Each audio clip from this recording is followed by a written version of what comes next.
Good morning, and I'm happy to be here, a little nervous, as you might imagine.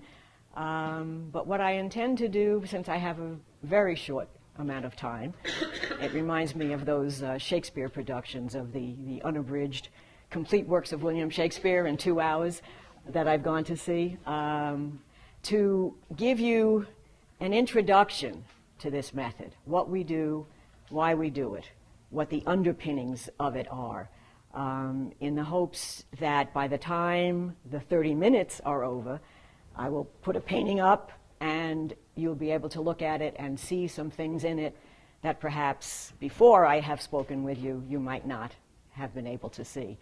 And I do this because I am mindful of a story that was told at a conference I went to. The gentleman who told the story works at the Smithsonian, and one of his jobs is to train guides, docents, to introduce the pictures in the National Gallery of Art or the works of art in the National Gallery of Art to people that come to see them. And he was working with a group, a small group, 5 people, PhD art historians, so well-trained folks, and he brought them into the gallery and stood them in front of a picture and said, "Tell me what you see." And he said they were struck dumb. They could see nothing. They could articulate nothing. And they said to him, "Let us look at the label. Let us do some research. Let us go to the computer and Google it, and we can get information, and then we'll be able to see more." And he said, "No, stand in front of this, look at it, tell me what you see." And they could not do it. And his sense of that was, there's something wrong with that people who visit museums, galleries, try to look at works of art, need a whole bunch of extraneous information before they can actually engage that work of art and on their own and have an aesthetic experience with it. So that brings me to what I hope you're going to be able to do in the next 28 minutes or so. So to begin, I am going to show you a word. Can anyone read this word? Good for you. We have a Greek scholar, techne. It's Greek, and it means art. Yeah, essentially art. All right, but we have one person in this room of about 25 people who know what this word means, and she knows what the word means because she knows the Greek language. Another word, color. This I don't have to ask you to tell me what it means. You know what that means. But my point is, this is also a language. Most people do not know it. And this is what we teach. We teach, literally, people to read color. Because color, as I will show you in the next few minutes, is the language of the visual arts. And I'm not going to ask you to believe me when I say that. I'm going to sort of guide you through it. So, somebody said when they came in, "What are these for?" All right, we're going to start with this. We're going to start with something very basic. These, as you know, are simply the liners from a paper towel holder. That's what we use them for. But when my children were small and they had gerbils for pets, I would put these in the gerbil cage. And guess what? The gerbils saw tunnels and ran through them. So the gerbil had a need and a want for a tunnel and knew nothing about paper towel holders. So they made it into what their interest directed them to use it for. Similarly, you know what this is. Laundry basket. And there was a winter day about 7.5 years ago when my first grandson was only 6 months old, and we had a snow in Delaware, and my daughter-in-law wanted to take him out, but he could not sit up yet. So she had this, but she needed and wanted a sled to put this baby in. So she got a big plastic liner to keep the snow out, put that inside it, put some blankets and pillows inside it, bundled him up in his outfit, his snow outfit, attached a rope to it, and then she could pull him in the sled. And can you see it back there? Otherwise I could pass it around.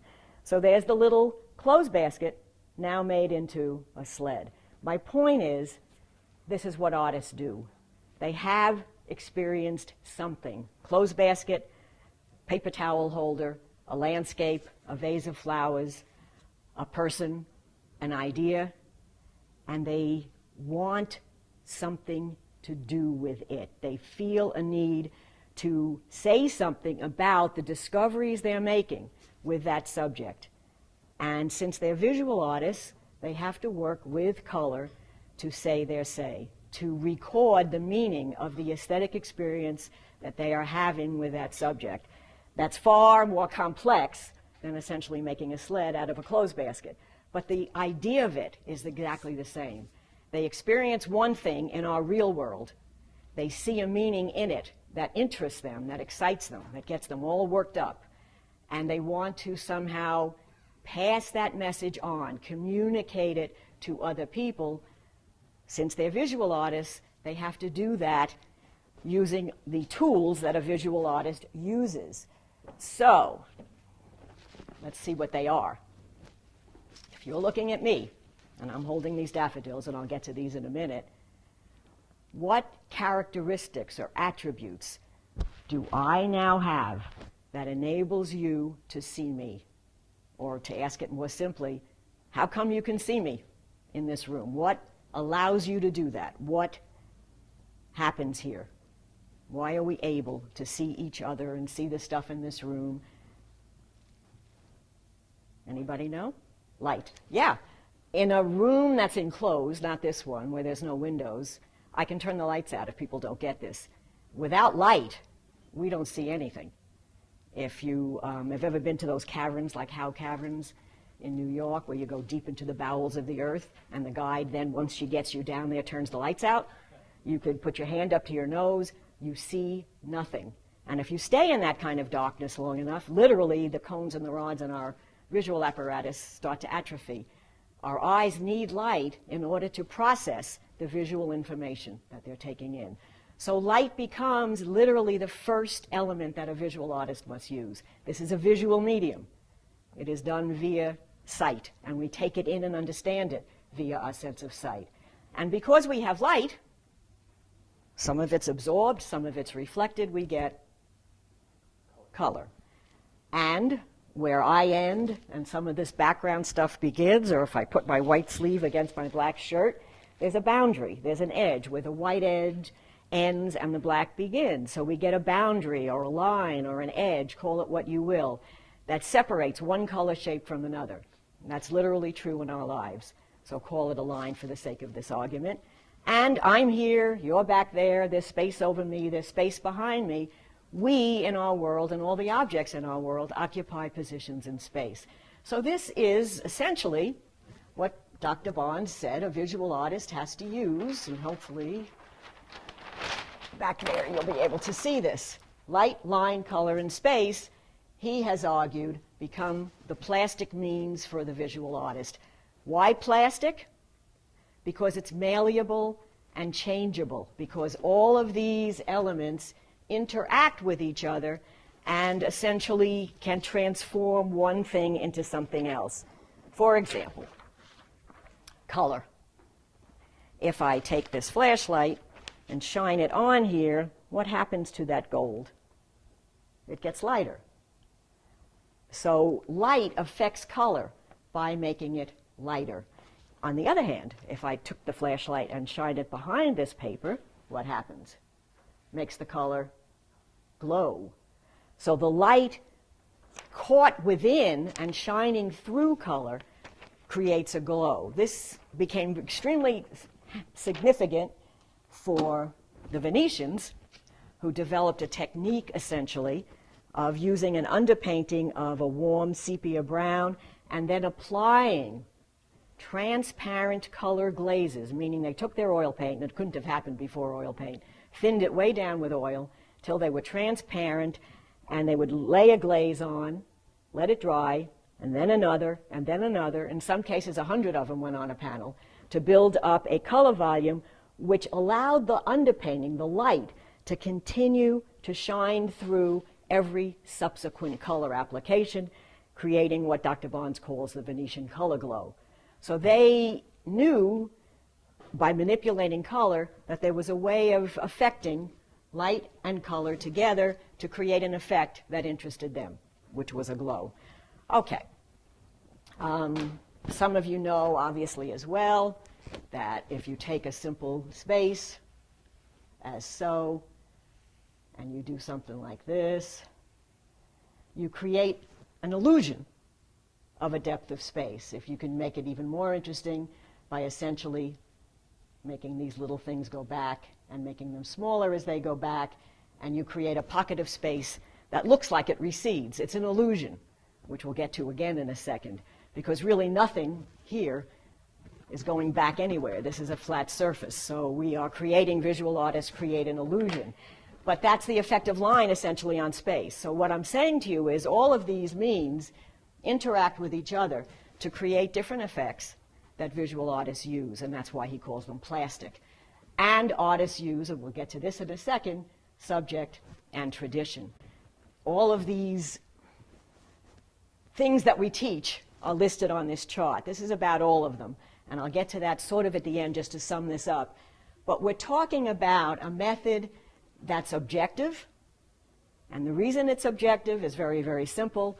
We're going to focus on the object, the picture, and we'll get to what a picture is in the next few seconds, and not on our subjective feelings about it. We stay focused on that object and essentially learn to read it, which goes back to what I said about color. So objective in that regard. It's no more complicated than that. Stay focused on it. Say things that other people can see, which means it's verifiable. Sounds very scientific, which is exactly why Dr. Barnes did it this way. So that if I say to you, this color that you're looking at here is a bright yellow, you shake your head, yep, I see that. That's bright yellow. So you can verify what I'm saying to you. You don't have to accept it because I said it. When people stand in front of pictures in museums and you hear them say, this is the greatest painting ever painted, how do you verify that? How do you do that? How do you make sense of that? It's pretty hard because they're not telling you why. They're not giving you information about what brought them to that conclusion. I guess you're supposed to believe it because they said so. And that was one of Miss de Maisier's famous expressions when somebody was non-objective. Says you. It had no more impact than that. Show me, in other words. Show me why you came to that conclusion, and maybe I can go along with you down that path. Okay. So that said, subject and tradition is going to take a little more time to explain, but basically what an artist does is subject the information to his interest. We're going to do a lot with these in a few minutes. But before we get to that, I think we have to figure out what a picture is. So my assistant, David, is going to take my picture. Yes, he is. This will take a second, that's all. Holding these daffodils. Cough it up. Cough it up on the, okay, do you have it on the thing? All right, now my question to you is, we now have sort of, here we have me. Is it me? We have a picture. What's the relationship of this picture to me? What would you say? Like me, not like me? Okay, a representation is a good word. It's a representation of the subject, me. Now, harder question. Define this. What is this? What is a picture? Besides the fact it's a representation of something, in this case me, what is it? It's a moment in time. Yeah, that's right. It's a moment in time, but quite literally. On the camera, yes. You know, when you have something digitally recorded, you call it information or data. Okay. And I'm touching it for a reason. I need a very literal definition. It's flat. It has height, it has width, it has no depth. We need to know that. So it's a flat, two-dimensional representation of something. That's what a picture is. Got it? Okay. This is what visual artists work with. Pictures. They make pictures. And the picture is simply a flat representation of something that they've experienced. Now let's see how that works. Remember these. I'm going to put them down here. We now have Bonnard, and we have Gabriele Munter, who may be less known to you.